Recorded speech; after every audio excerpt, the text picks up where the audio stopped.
নমস্কার, আমি রাজীব চক্রবর্তী। আপনারা দেখছেন অ্যাস্ট্রো রাজীব। মাসিক রাশিফল আজকে জুলাই মাস নিয়ে আলোচনা করব 2025। আজকের আলোচ্য রাশি মিথুন। যাদের মিথুন রাশি তাদের জন্য যেমন এই ফল, যাদের লগ্নটি মিথুন তাদের জন্যও কিন্তু এই ফল। বুধ নিয়ন্ত্রিত মিথুন রাশি জুলাই মাসে কেমন থাকতে পারেন বিভিন্ন দিকে তার একটা আগাম আভাস। যারা আজকে নতুন দেখছেন তাদের বলবো চ্যানেলটি সাবস্ক্রাইব করে নিতে, কারণ প্রত্যেক মুহূর্তের আপডেট পেতে চ্যানেলটি কিন্তু সাবস্ক্রাইব করে নেওয়া প্রয়োজন। ফোন নাম্বার, হোয়াটসঅ্যাপ নাম্বার থাকলেও চাইলে যোগাযোগ রাখতে পারেন। প্রথমেই বলবো হেলথ পার্ট। দেখুন, রাশিতে রবি বৃহস্পতির অবস্থান, দ্বিতীয় থাকছেন বুধ, দ্বাদশে শুক্রদেব। সামগ্রিক বিচারে যেটা দেখা যাচ্ছে, যদিও দেবগুরু বৃহস্পতি এখানে কিছুটা দগ্ধ হচ্ছেন বা অস্ত যাচ্ছেন, তাহলেও মিথুনের কিন্তু শরীর স্বাস্থ্যর দিক থেকে বিশেষ চিন্তার কোনো কারণ নেই। যারা কোনো গ্ল্যান্ড রিলেটেড কোনো সমস্যা থেকে ভুগছেন, থাইরয়েড বা এই ধরনের যে গ্ল্যান্ডগুলো হয় না আমাদের, এই গ্ল্যান্ড রিলেটেড কোনো ক্ষেত্র থেকে ভুগছেন, তারা একটু কিন্তু সমস্যায় পড়তে পারেন। ওভারঅল বাদ বাকি লোকের কথা বলছি, তেমন চিন্তার কারণ নেই। বাবা বা মা, মাতৃসমা বা পিতৃসমা, যারা গুরুজন আছেন, সেটা দাদু দিদাও হতে পারে, সেই গুরুদের থেকে মানে মা, বাবা, দাদু, দিদা, ঠাকুরদা, ঠাকমা, যারাই বাড়িতে বয়স্কজন গুরু, তাদের হেলথের দিকে কিন্তু নজর রাখার প্রয়োজন থাকছে। যারা গর্ভবতী মায়েরা আছেন, এই মাসটা একটু সাবধানতার সঙ্গে চলাফেরা করবেন, বা কোনো রকম কমপ্লিকেশান এলে ডাক্তারের শরণাপন্ন কিন্তু হতে হবে। এইবার চলে আসবো মোস্ট ভাইটাল পার্ট, সেটা হচ্ছে অর্থ। জুলাই মাস অর্থ নিয়ে মিথুনকে তেমন কিছু ভাবতে হবে না। মিথুনের যেটা সবচেয়ে সমস্যা হচ্ছিল, বেশ কয়েক মাস ধরেই সমস্যা হচ্ছিল, সেটা হচ্ছে অর্থ। ক্যাশ ইন হ্যান্ড ঠিক থাকছে না, বেশ কিছু অপচয় হয়ে যাচ্ছিল, আনএক্সপেক্টেড খরচ, সঞ্চয় হচ্ছিল না। কোনো একটা টাকা রাখলেন, ভাবলেন এটা করব, কিন্তু দেখলেন হঠাৎ যেন টাকাটা বেরিয়ে চলে যাচ্ছিল। এই ক্ষেত্রে কিন্তু একটা বেড়া পড়বে বা একটা বাঁধ আসবে, অর্থাৎ হাতে ক্যাশ ইন হ্যান্ড বলুন বা নগদ, সেটা থাকছে। খরচ থাকবে, বিলাসিতার পেছনে খরচ কিন্তু থাকছে। কোনো দামি দামি জিনিস কিনলেন, সুন্দর দেখতে কিছু জিনিসপত্র কিনে আনলেন ঘর সাজানোর জন্যে, বা একটু খাওয়া দাওয়া করতে বেরোলেন, যেটা বিলাসিতার পেছনে খরচ, সেটা থাকছে। তবে সেটা কিন্তু সামলে যাবে জুলাই মাসে। টাকা আসে কোথা থেকে? নয় চাকরি, নয় ব্যবসা, নয় সেলফ প্রফেশন। সেলফ প্রফেশনটা কিন্তু মোটামুটিভাবে শুভ দেখাচ্ছে। যারা নিজেরাই নিজেদের প্রোডাক্ট, অর্থাৎ আমি অ্যাস্ট্রোলজার, এটাই আমার এই জ্যোতিষ, এটা হচ্ছে আমার প্রোডাক্ট। যিনি ডাক্তারবাবু প্রাইভেট প্র্যাকটিস করেন, তিনি তার প্রোডাক্ট। উকিলবাবু, তিনি তার প্রোডাক্ট। তো এইরকম যারা যারা প্রাইভেট টিউশন করেন, সেই গৃহশিক্ষক, তিনি তার প্রোডাক্ট।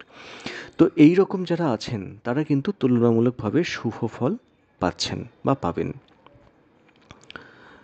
চাকরি ক্ষেত্রে হায়ার অথরিটি আপনাদের পক্ষে থাকছে, তবে কাজের পরিবেশ নিয়ে কিন্তু একটু চাপ থাকছে।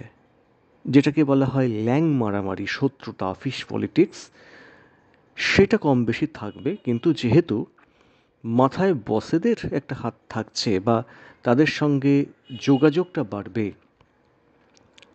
আপনাদের আপনাদের উপরে দেখবেন গুরুত্বপূর্ণ কাজের দায়িত্ব পড়তে পারে, এবং সেই কাজটা করে আপনারা বেশ কিছু অফিসে নাম পেলেন। আর যেখানে নাম থাকছে, কাটি মারার লোকের তো অভাব থাকে না। তো মোটামুটিভাবে সেইটা থাকবে, কিন্তু বিশেষ ভয়ের কিন্তু কোনো কারণ নেই। এই মাসে চাকরি পরিবর্তনের চিন্তাটা খুব বেশি না করা কিন্তু ভালো। যারা একেবারেই টিকতে পারছেন না, ভাবছেন শিফট করলে ভালো, তাও বলবো ভাবনা চিন্তা করে তারপর শিফট করার সিদ্ধান্ত নিতে হবে। যতক্ষণ একটু কোনো একটা জায়গায় বসে কাজ করছেন, একটা জায়গায় দীর্ঘদিন ধরে কাজ করছেন, সেটা মোটামুটি ঠিকঠাকই আছে, এই নিয়ে অত ভাবনা চিন্তার কারণ নেই। অফিসে গুপ্ত শত্রুতা থেকে কিন্তু সাবধান থাকতে হবে। ব্যবসা ক্ষেত্র মোটামুটি সারা মাস দারুণ কিছু ব্যবসা হবে এরকম কথা বলতে পারছি না, তবে মাসে যে কদিন ব্যবসা হবে তুলনামূলকভাবে পুষিয়ে যাবে, এইটুকু বলতে পারি। খুব বেশি ফ্লাইং কাস্টমার আসছে বা খুব বেশি বিক্রি বাটা হচ্ছে এই রকমটা নয়, কিন্তু যেদিন হবে সেদিন মোটামুটি খারাপ হবে না, সারা মাসটা পুষিয়ে যাচ্ছে। এইবার যেটা বলতেই হবে সেটা হচ্ছে বিদ্যা। যারা নিম্ন বিদ্যার সঙ্গে জড়িত তুলনামূলকভাবে শুভফল পাবেন। যারা গবেষণাধর্মী কাজের সঙ্গে জড়িত কোনো রকম হঠাৎ ছুট ঝামেলা আসতে পারে। যারা উচ্চশিক্ষার সঙ্গে জড়িত মেন্টর বা শিক্ষকদের সহযোগিতা না পাওয়া থেকে বা কোনো রকম সমস্যা কিন্তু উচ্চশিক্ষার ক্ষেত্রে আসার প্রভূত সম্ভাবনা থাকছে। অর্থ হলো, স্বাস্থ্য হলো, বিদ্যা হলো, চলে আসবো সম্পর্ক ক্ষেত্রে।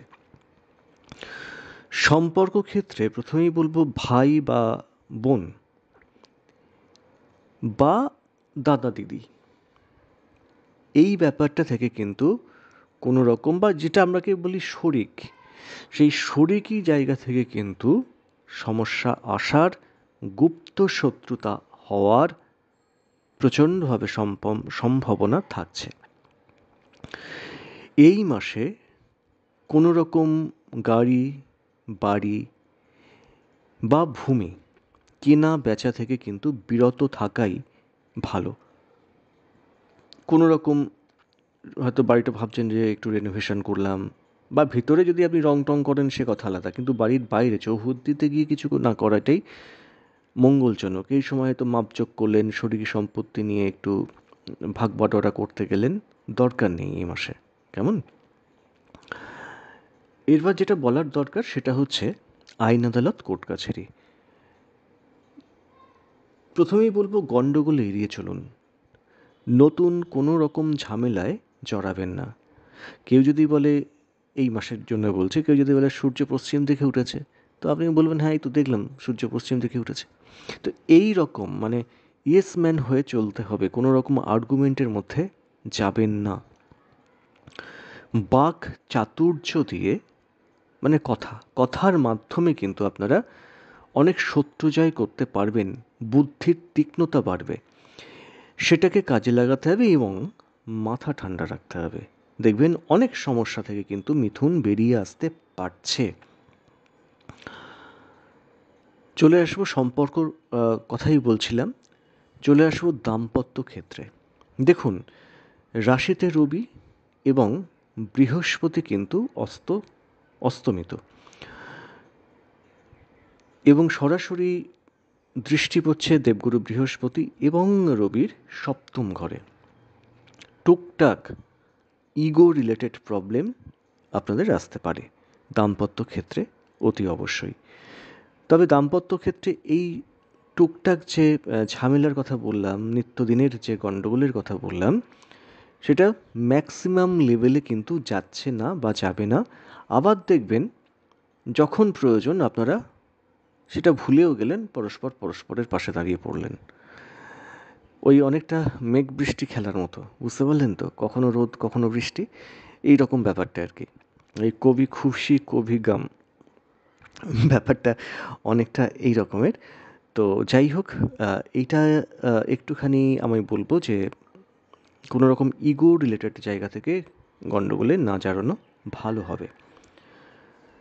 নতুন প্রেম জীবনে আসতেই পারে এবং প্রেমের মধ্যে অনেকেরই নৈকট্য আসতে পারে। কি বলতে চাইছি বুঝতে পারছেন।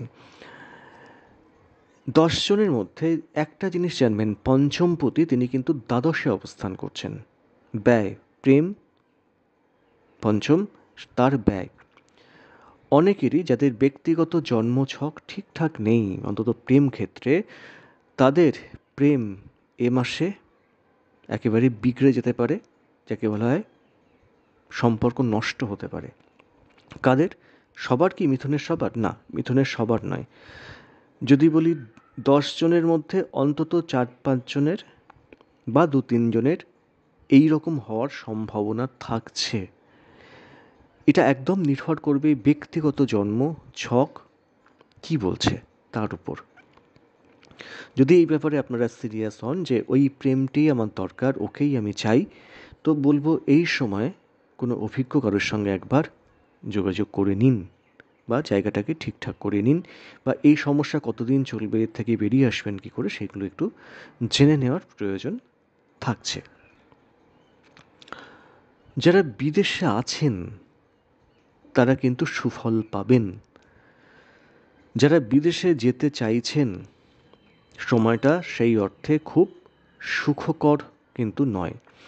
এ মাসে ভ্রমণ হতে পারে, তবে যখনই সেটা কর্মক্ষেত্রে হতে পারে বা ব্যবসা সূত্রে হতে পারে, ভ্রমণ হতেই পারে। তো ভ্রমণে যখন যাচ্ছেন খুব সতর্কতার সঙ্গে কিন্তু যাওয়ার প্রয়োজন আছে। প্রথম কথাই, রাহুর একটা প্রভাব রয়েছে এবং রাহুর ওপরে মঙ্গল কেতুর একটা প্রভাব থাকছে। সামগ্রিক ক্ষেত্রে ভ্রমণ হলেও খুব সতর্কতার সঙ্গে থাকার প্রয়োজন আছে। তো যেখানেই ভ্রমণ করতে যান আমি বলবো সতর্কতার সঙ্গে দাহ্য বস্তু থেকে দূরে থাকা, বায়ুমার্গে ভ্রমণ কম করা। বায়ুমার্গে বলতে বুঝতেই তো পারছেন, প্লেন বা এই ধরনের। তো এই ব্যাপার থেকে একটু সতর্কতার প্রয়োজন আছে। ব্যক্তিগত জন্মছকে যদি শুভ গ্রহের দশা বা শুভ গ্রহের অন্তর্দশা চলে তাহলে তুলনামূলকভাবে শুভ ফল পাবেন, আদারওয়াইজ একটু কিন্তু দেখে শুনে তারপর এগোতে হবে। তো মোটামুটি একটা ধারণা দেওয়ার চেষ্টা করলাম কেমন যেতে পারে। কেমন লাগলো জানাবেন। আজ এ পর্যন্তই। নমস্কার।